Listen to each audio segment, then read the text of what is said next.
Hi, I'm Debashree. I live in Bangalore, but my hometown is in Kolkata. I have a condition called residual paralytic polio, and I am a full-time wheelchair user.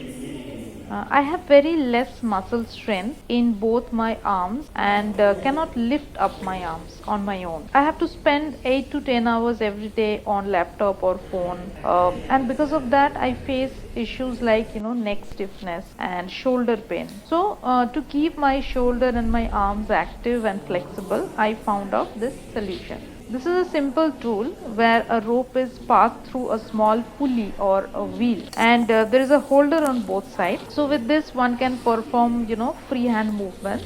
To make it a little more effective, I have tied a bag on one side of the rope, and inside the bag I put some weights, any materials, any stuff we can keep, and then by the other hand I pull down other side of the rope.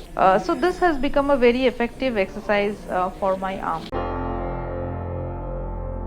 Breakfreesolutions, brought to you by Project Discovery, supported by Enable India and Google.